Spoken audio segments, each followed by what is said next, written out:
Guys, kalau disuruh nyebutin nama-nama Chinese food, kalian mau jawab apa? Capcay? Fuyung Hai? Haduh, kalian tahu nggak sih?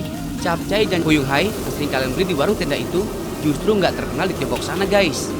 Nah, kalau mau tahu info Chinese food yang original nih, kalian pantengin aja tahu nggak sih ya?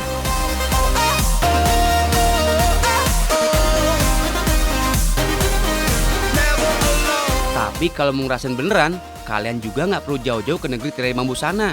Cukup datang langsung ke restoran yang berlokasi di Jalan Casablanca, Jakarta Selatan. Chefnya juga langsung didatangkan dari Tiongkok sana guys. Sekarang dia mau masak sapi piring besi nih. Daging sapinya sih memang diimpor dari Australia. Tapi pakai bumbunya, resepnya asli dari Tiongkok dong. Ciri khas gaya masak Tiongkok tuh adalah kecepatannya guys. Tujuannya untuk menjaga cita rasa bahan masakan. Gak sampai 10 menit, udah mateng tuh. Ini dia guys, si piring besinya. Hot plate. Jadi bukan benar-benar piring dari besi yang gampang karatan ya. Tapi sebelumnya lapisi hot plate dengan aluminium foil biar masakannya gak lengket. Tambahin bawang bombay India nih guys. Dengan panas yang tersimpan di hot plate, bawangnya akan termasak dan mengeluarkan aroma yang menguatkan cita rasa masakan.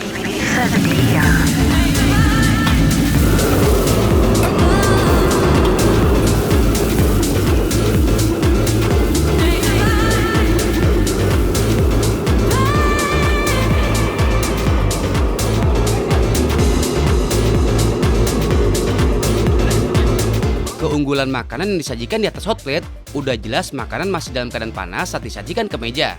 Terus, aroma makanan juga lebih menggugah, karena kepulan asapnya langsung tertangkap indera penciuman kalian.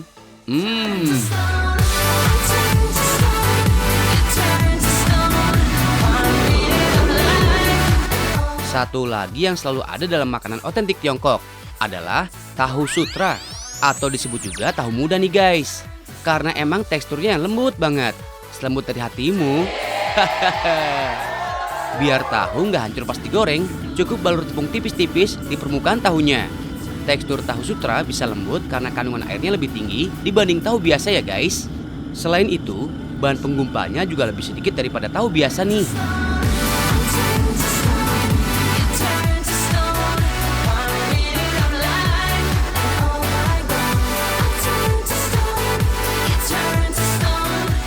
Tahu yang udah digoreng, tinggal disiram saus dan disajikan di atas hot plate tadi.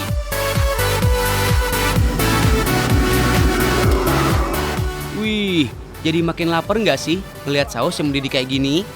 Daging sapinya udah, tahu juga udah, kambingnya nih yang belum.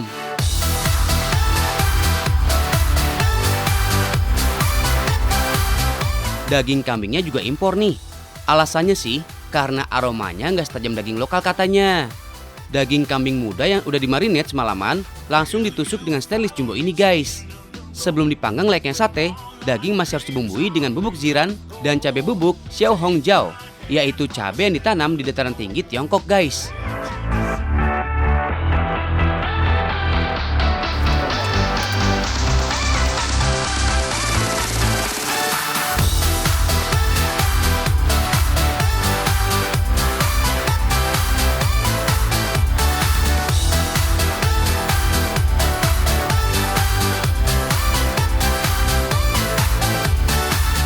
Setelah dipanggang sekitar 15-30 menit, bisa langsung dinikmati tanpa tambahan saus lagi.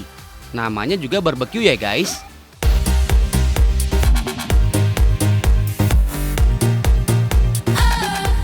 Halo guys, sekarang Nadia lagi mau cobain authentic Chinese food. Untuk sebagai pembukanya kita akan membuat nih yang namanya bao-bao tea barengan sama Pak Hasan dan Pak Kim ya tentunya. Boleh langsung dicontohin aja? Kita mulai dari mana nih untuk bikin bao-bao tea ini? Tradisi makan Tiongkok selalu mengutamakan kebersamaan guys. Salah satunya dengan cara makan di round table begini. Iya guys, tradisi khas Tiongkok lainnya adalah minum teh. Bukan teh hitam atau teh hijau biasa, tapi babao tea atau 8 teh harta karun, yaitu mengacu pada bahan-bahan yang diseduh nih guys. Ada goji berry, aprikot, kismis, kurma kering, rosella, green tea, chamomile, hydro, kelengkeng kering, dan taman gula batu kalau pengen manis. Masukkan semua bahan tadi ke dalam mangkok teh dan seduh dengan air panas. Tunggu beberapa saat sampai sarinya larut. Minumnya juga ada etikanya guys. Dengan bantuan tutup mangkoknya, bahan-bahan yang mengambang ditahan Terus seruput perlahan deh. Rasanya asam manis khas buah-buahan gitu deh guys. Boba tea bisa memperlancar peredaran darah, menambah energi, menjaga daya tahan tubuh, memaksimalkan kinerja hati, dan melancarkan pernapasan.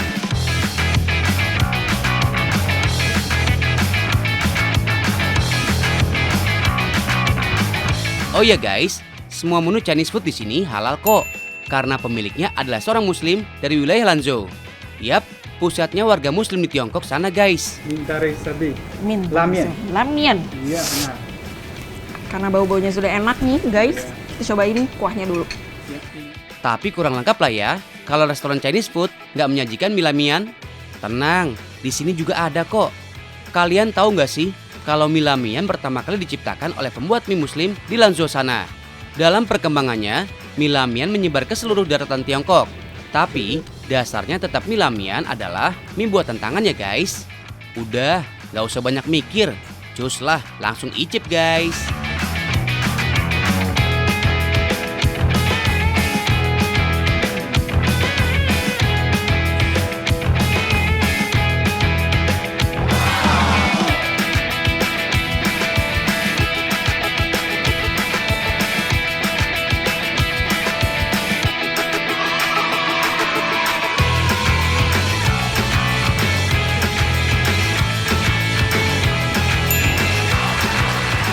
Jadi guys, buat kalian yang mau makan the real Muslim Chinese food, bisa langsung datang ke sini aja.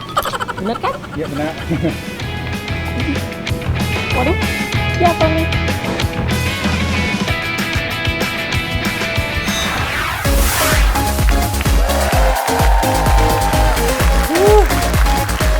Mbak, aku mau makan. Gimana kan? Aku ini kikil. Perkedel. Hai. Terima kasih.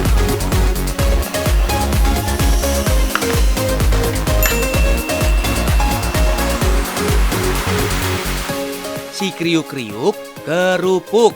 Yap, camilan garing ini emang hits banget di Indonesia. Semua makanan kalau dikerupukin pasti tambah meriah, iya enggak? Hai guys, Indonesia kalau makan harus ada ini, kerupuk. Saya juga suka banget. Tapi kalian tahu nggak tempat bikin kerupuk? Aku udah tahu. Penasaran kan? Jadi ikut aku aja ya. Tapi aku makan dulu. Apalagi kerupuk yang dimakan Gengki nih, paling populer deh se-Nusantara. Namanya kerupuk uyel.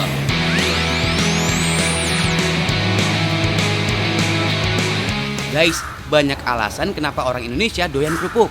Pertama, rasanya yang gurih bisa ningkatin nafsu makan.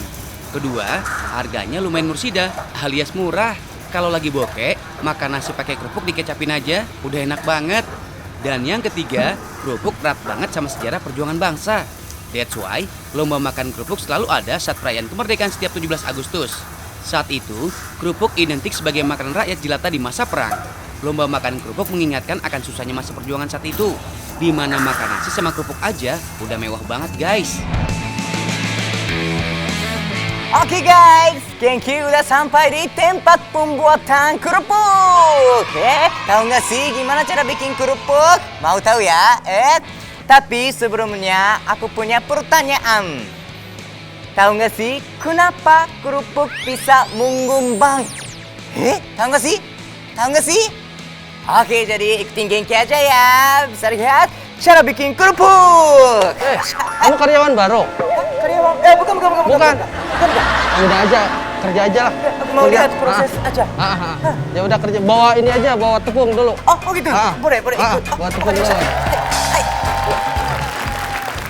Ya karena digoreng. Ya karena digoreng. Kalau gak digoreng mah gak ngembang. Karena kalau bukan ngembang itu bukan kerupuk. Mau tahu jawaban sebenarnya? Stay tune guys. Tetap di Tahu Nggak Sih? Makin tahu, makin banyak ilmu.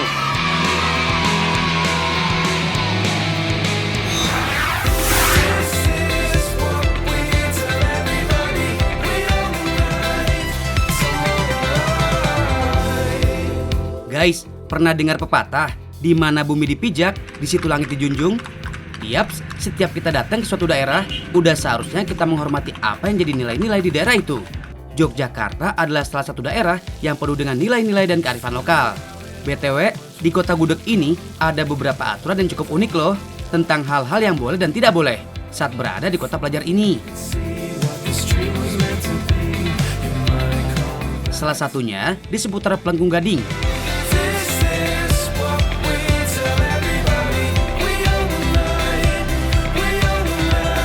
Selama masih hidup, para sultan di Yogyakarta di zaman dulu tidak diperkenankan melewati Pelengkung Gading ini. Pelengkung atau gapuran pintu keraton adalah salah satu bagian dari istana keraton Ngayogyakarta Hadiningrat. Pada zaman dulu, pelengkung adalah gerbang utama untuk masuk dan keluar keraton. Nah, salah satu pelengkungnya adalah Pelengkung Gading yang berada di sebelah selatan alun-alun kidul. Pelengkung ini merupakan satu-satunya pintu keluar raja yang wafat saat akan dimakamkan di Imogiri. Makanya selama masih hidup, sultan tidak diperkenankan melewati pintu ini.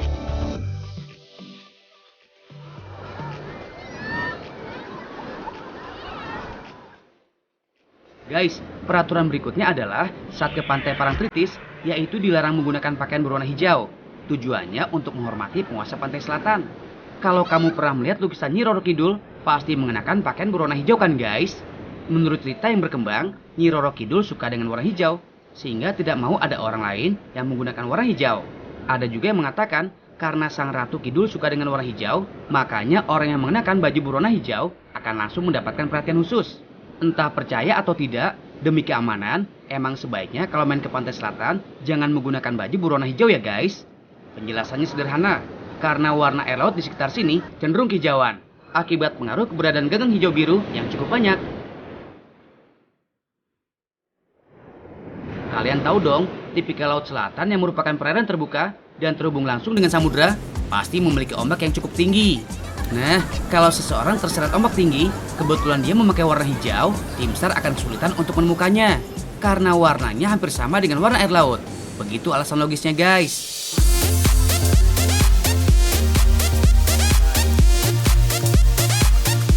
Aturan cukup unik juga ada di Kabupaten Gunung Kidul, daerah istimewa Yogyakarta. Konon, orang Gunung Kidul saat ngulek atau membuat sambal harus menghadap ke selatan guys. Memang gak banyak yang tahu tentang peraturan tak tertulis ini. Tapi sebagian orang Gunung Kidul masih mempercayai, serta masih melakukannya loh. Tujuannya tak lain dan tak bukan untuk menghormati Nyi Roro Kidul. Balik lagi ke seputar mitos Laut Selatan ya guys. Di Jogja ini ada kepercayaan seputar garis imajiner yang menghubungkan dari Gunung Merapi sampai ke Parangtritis. Garis lurus itulah yang menghubungkan mulai dari Gunung Merapi di paling utara, kemudian Tugu, alun-alun Lor, keraton yang berada di tengah, kemudian alun-alun kidul, Panggung Krapyak, dan Laut Selatan. Semuanya membentuk garis lurus. Secara filosofis, sumbu atau garis imajiner ini melambangkan keselarasan dan keseimbangan hubungan manusia dan Tuhan, serta hubungan sesama manusia. Garis imajiner ini juga menggambarkan perjalanan manusia dari lahir sampai kembali pada Sang Pencipta. Alright guys, segitu dulu ya jalan-jalan singkatnya di Yogyakarta.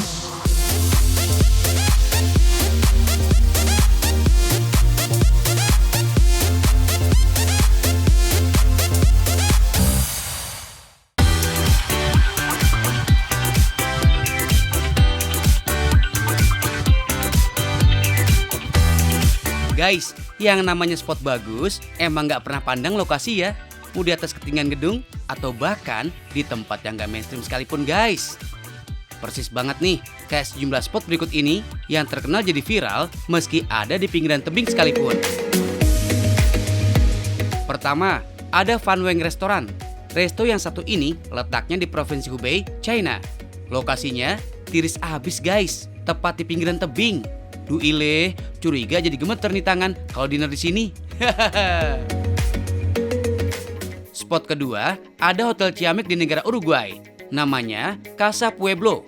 Berada di tepian tebing, hotel ini menawarkan sensasi bak tinggal di atas teras ring. Bukan sawah, tapi miring abis guys.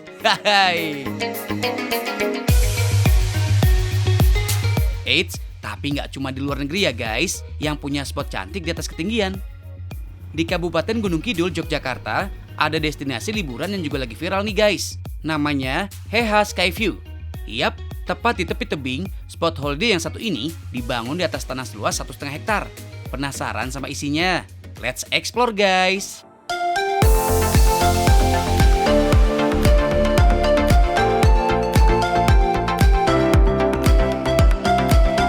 Ayo, mau pergi kemana aja? Judulnya wajib protokol kesehatan ya. Mulai dari gunakan masker selama bepergian dan cuci tangan sebelum masuk lokasi. Next, pengecekan suhu badan. Dan jangan lupa dong untuk tetap menjaga jarak. Okidoki, semua protokol kesehatan udah. Saatnya holiday. Yuhu, secara luas bingit tempatnya, gak heran kalau spot selfie-nya bertebaran di mana-mana. Yap, semua spot foto di sini temanya terbang melayang guys. Contohnya aja, kayak Sky Aeroplane dan Bubble Tent ini. Eits, untuk bisa foto di 2 spot ini, kalian wajib bayar HTM sebesar 20-30 ribu rupiah ya. Nah, kalau stuck cuma di kursi pilot aja, geser aja koi ke sebelahnya. Ada Bubble Tent.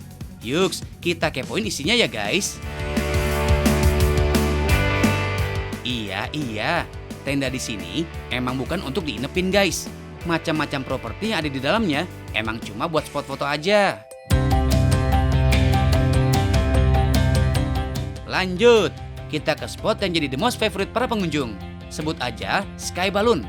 Sepintas, desain balon udara di sini emang ngingetin kita pada balon udara yang ada di Kapadokia, Turki. Walau judulnya balon gak terbang, tapi auranya berasa kayak terbang beneran lah. Nah, kalau belum puas sama yang tinggi-tinggi, wajib nih cobain spot yang satu ini, Sky Glass.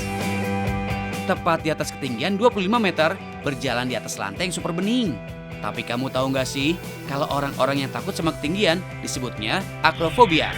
Penyebabnya nggak lain karena pengalaman traumatis dan tercipta oleh pikiran bawah sadar. Jadi, rasa parno pada ketinggian seolah jadi mekanisme pelindung tubuh. And now, it's time to culinary. Sesi jalan-jalan yang bikin capek dan lapar emang paling bener. Kalau destinasi selanjutnya, ya ke food stall ini guys. Mampir kuy ke kedai sate seafood.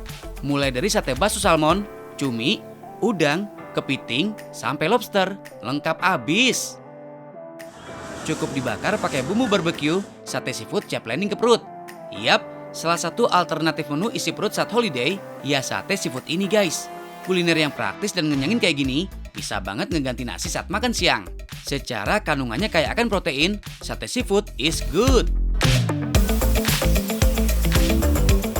Last destination nih guys, kedai es krim. Tampilannya yang mirip sama es potong Singapura, emang cocok kalau dijadiin sebagai menu dessert. So pasti guys, yang manis-manis emang paling pas buat jadi penutup hari yang manis.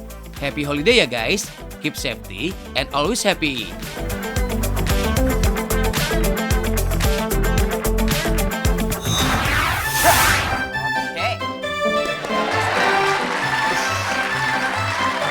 Yes.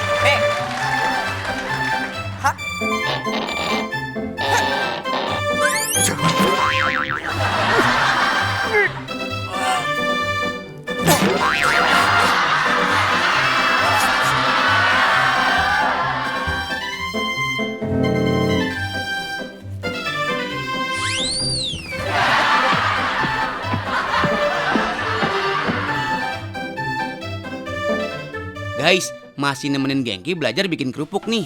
Back to ke pertanyaan tadi, kenapa kerupuk bisa ngembang? Kuncinya ada di sini nih guys, di proses pembuatannya.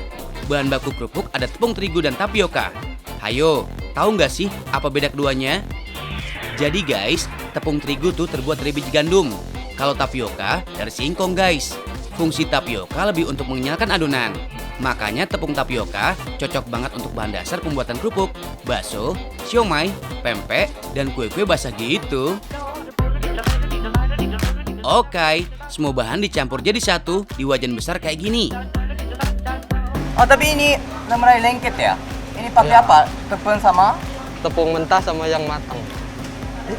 Oh gitu. Ah. Tepung mentah sama tepung matang Digabungin campur, sama. gabung. Ah. Oh gitu jadi lengketnya. Iya. Kayak mochi.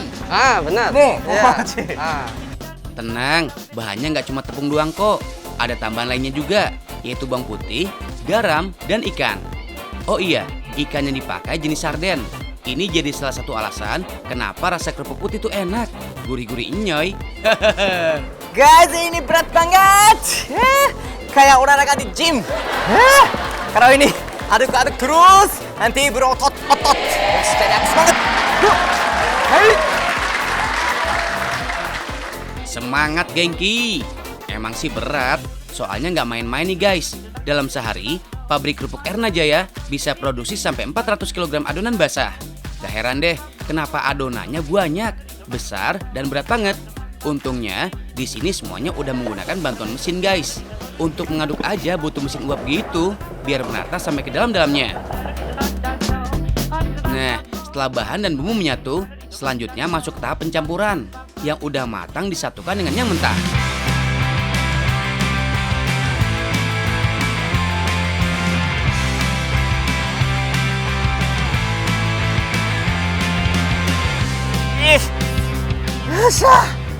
Oke guys, ini adonan yang tadi yang kayak mochi. Sekarang masukin ke sini untuk kecetang. Oke. Harus dicetak kali Kak Gengki maksudnya. Masih lah. Ini berat sekali, berat. Ini press ya? Guys, sebelum lanjut ke serunya proses pencetakan, kita lihat dulu nih yang mau lewat.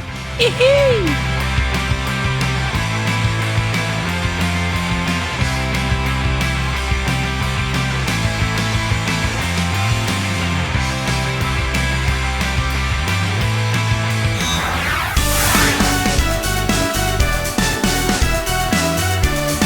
Ayo, ada yang bisa nebak nggak? Kira-kira kerajinan ini terbuat dari apa? Kalau kamu pernah ke toko figura, pasti suka perhatiin kan, ada sisa potongan kaca yang tidak terpakai. Nah, sisa potongan kaca itulah yang disulap Mas Ivan jadi kerajinan yang keren kayak gini. Selain pecahan kaca, Mas Ivan juga memanfaatkan botol-botol bekas, pecahan piring, atau limbah kaca lainnya. Sebelum diolah, kaca-kaca ini wajib dibersihkan dulu ya guys, karena biasanya banyak debu-debu yang menempel. Tapi kalau bersihin harus hati-hati, soalnya pecahan kaca memiliki beberapa sisi yang tajam. Walaupun gak setajam komen netizen sih. Setelah proses pembersihan, selanjutnya proses melunakkan kaca dengan memanfaatkan panas api. Sumber api yang berasal dari tabung gas LPG kemudian dipasangkan ke torchlighter atau alat penyemprot api. Dengan alat inilah, apinya bisa disesuaikan besar dan suhunya. Guys, teknik yang digunakan Mas Ivan ini adalah flame working, yaitu dengan menggunakan api pada suhu 1000 sampai 1200 derajat Celcius. Kenapa butuh suhu tinggi itu? Karena dengan cara itulah kaca bisa langsung meleleh dalam beberapa detik. Tapi nggak langsung dibakar ya guys, ada pemanasannya dulu lah biar nggak pecah. Untuk membuat bahannya, pecahan kaca ini akan dilelehkan dan dibuat memanjang. Soalnya tema yang sering dipakai adalah glass networking, yaitu jaring-jaring kaca yang dibentuk sedemikian rupa. Makanya butuh banyak kaca dengan bentuk panjang seperti ini sebagai bahannya. Tahap berikutnya adalah memanaskan lagi kaca yang berbentuk panjang. Kemudian satukan menjadi bentuk yang diinginkan. Pada proses inilah butuh keterampilan tingkat dewa guys. Kaca yang udah merah membara, ibaratnya seperti karamel atau gulali. Jadi mudah dibentuk menjadi apa aja. Tanpa keterampilan, nggak akan bisa jadi sesuatu yang keren begini nih. Kalau Mas Ivan bikin liontin berbentuk daun dan semut keren begini, cuma butuh beberapa menit aja guys. Oh iya, buat kamu yang pengen coba bikin, kamu nggak harus bisa melukis ya guys. Yang penting kamu harus suka dengan karya seni berbentuk 3 dimensi. Soalnya bikinnya tanpa sketsa atau pola lebih dulu. Nggak pakai babi bu, bener-bener improv, langsung dibuat begitu aja. Guys, jangan lupakan soal keamanan ya. Seperti kacamata khusus yang dipakai Mas Ivan ini. Kacamata ini mampu mereduksi soda flare dari hasil pembakaran kaca. Soda flare ini bisa berbahaya karena membuat mata cepat lelah. Dengan kacamata ini, kamu bisa terhindar dari soda flare ya guys. Mas Ivan membuat kerajinan dari limbah kaca sejak tahun 2012. Dia juga membuat workshop kreatif sebagai wadah bekerja dan membagi ilmunya. Mulai tahun 2014, baru deh beliau mulai serius menjual karya-karyanya. Dia pun beberapa kali ikut pameran di kota-kota besar di Indonesia, seperti Malang, Surabaya, Yogyakarta, malah sampai ke luar negeri juga guys. Nah, kalau kamu pengen beli karya-karyanya, bisa langsung datang ke workshopnya yang berada di kawasan Wirobrajan, Yogyakarta. Atau bisa juga mendapatkannya secara online. Harganya beragam banget, mulai dari yang puluhan ribu sampai puluhan juta rupiah.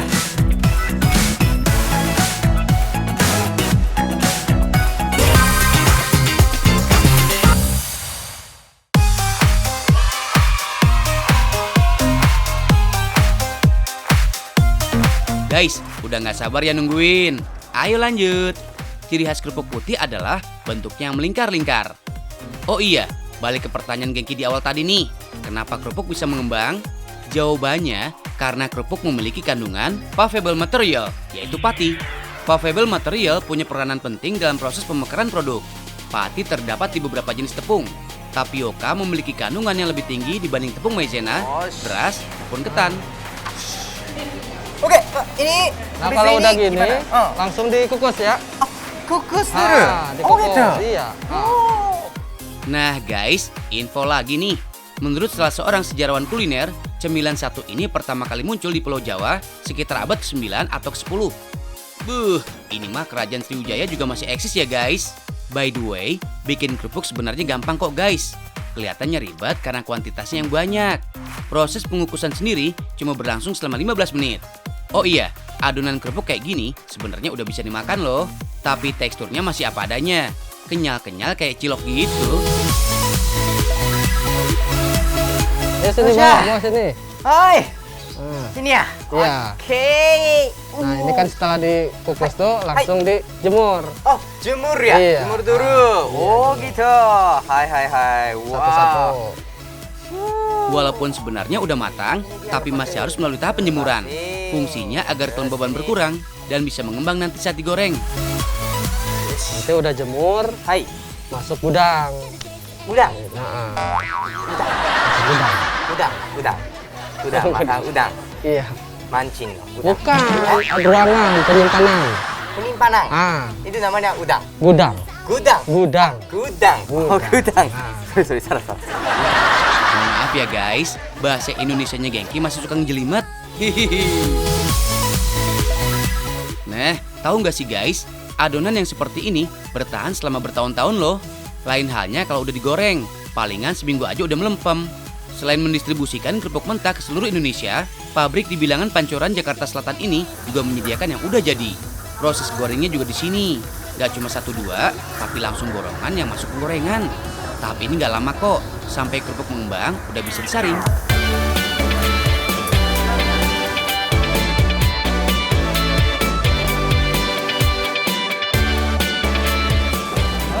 Yes. Oke.